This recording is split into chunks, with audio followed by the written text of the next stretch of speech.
So I've called this section Thorny Traits, Massive Strengths, and How We Can Heal, which is kind of a mouthful.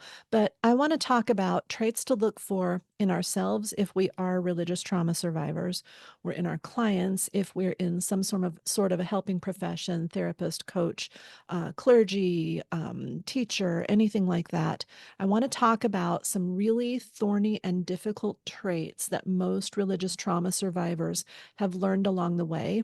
And I also want to talk about how those are always accompanied by some big strengths that religious trauma survivors may or may not be aware of. And I'm going to talk about how we can heal after walking away from an all consuming religion.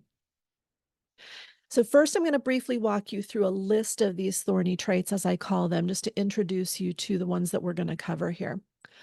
Most of us are very prone to some very obsessive thought processes, thought patterns. Um, when we get lost in our thoughts, our problems tend to seem very pervasive and persistent. They're not super easy to get over. They last for a long time. They persist and they pervade most areas of our thinking when we're still stuck in them. We tend toward not just anxiety, but toward a very apocalyptic, the sky is falling type of thought pattern for some of us. And even those of us who have overcome it in most areas, we will oftentimes find ourselves falling back into that apocalyptic type of thinking if things start to go really wrong in our lives. If we're really under a lot of pressure, it can come back. Um, we can be very susceptible to manipulation and gaslighting, and I'll talk about why.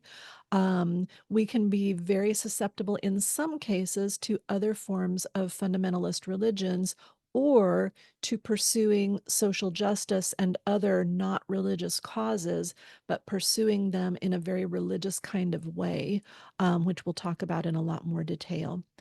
We are prone, this is related, and you'll have to kind of maybe bear with me because it's hard to describe in a sentence or two.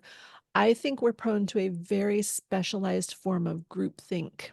Groupthink. I'll explain more what I mean by that.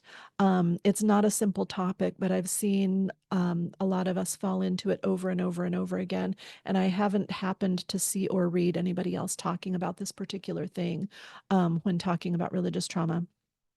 We almost always have a lot of trouble learning how to set and maintain boundaries, and learning how to do that is one of the best things we can possibly do for ourselves. It's a lot of work, takes some time, super worth it. Um, and we are often very, very unaware of our bodies. Like, I'm hungry and I've needed to pee for the past 3 hours, but I still haven't done anything about it, that kind of thing. So, that's an introduction. That's what we're about to be covering in the other sections of this video class. And we'll move on to the next one in just a minute. The first one we're going to talk about is obsessive thought patterns.